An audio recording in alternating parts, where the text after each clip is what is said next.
জুলাই গণ অভ্যুত্থানে কেউ হারিয়েছেন সন্তান, কেউ স্বামী, কেউ ভাই, কেউ বা বাবা মাকে। তাদের প্রতিটি মুহূর্ত কাটছে কষ্ট বেদনায়। অনেকেই পরিবারের একমাত্র উপার্জনক্ষম ব্যক্তিকে হারিয়ে অসহায়। মাথার ছায়া স্বামীকে হারিয়ে দিশেহারা মুলসুমা ও আকলিমার মতো অনেকেই। মুলসুমার ছোট্ট সন্তানটির বয়স হয়নি তার বাবা বেঁচে আছেন কিনা তা বোঝার। রিপোর্ট আসমা আক্তার নূপুরের। 4 মাস বয়সী ইমা মায়ের গর্ভে থাকতেই হারায় বাবাকে। দুনিয়ার আলো দেখার পর বাবার মুখ দেখার সৌভাগ্য হয়নি এই সোনামণির। জুলাই গণ আন্দোলনে স্বামী ইমনকে হারিয়ে 2 সন্তান নিয়ে মানবেতর জীবন কাটছে 25 বছর বয়সী মুলসুমার। স্বামী হারানো শোকের ওপর অভাবের তাড়না। বাচ্চার 1 মাস বয়স হতে না হতেই সংসারের হাল ধরতে কাজ নেন গার্মেন্টসে। সামান্য টাকা বেতনে নুন আনতে পান্তা ফুরানোর মতো কোনোভাবে চলে মুলসুমার সংসার। তারা উসুলে আমার একটা সন্তান দিছে যে তারা না ছেড়ে যাইতে পারি, যে না বলতে পারি।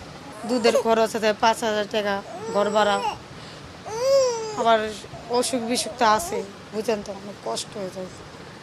চাকরি করতে মন চায় না, তারপরে বাধ্যতামূলক চাকরিটা করতে হয়। আবার মাইয়াদের এত ছোট রাখা চাকরি করাটা অনেক রিস্ক হয়েছে। 19 জুলাই যাত্রাবাড়ি কদমতলী থানার সামনে বুকের বাঁ পাশে গুলি লাগে মুলসুমার স্বামী ইমনের। পরে নেওয়া হয় ঢাকা মেডিকেলে। সেখানে তাকে মৃত ঘোষণা করা হয়। বছর পার হলেও শহীদ স্মৃতি ফাউন্ডেশন থেকে কোনো সহযোগিতা পাননি বলে আক্ষেপ পরিবারটির।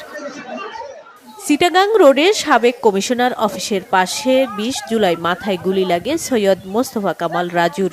21 জুলাই মধ্যরাতে ঢাকা মেডিকেলে মৃত্যু হয় তার। জীবন মরণের সাথে স্বামীকে হারিয়ে 1 মেয়ে ও 2 ছেলেকে নিয়ে দিশেহারা শহীদ রাজুর স্ত্রী আকলিমা।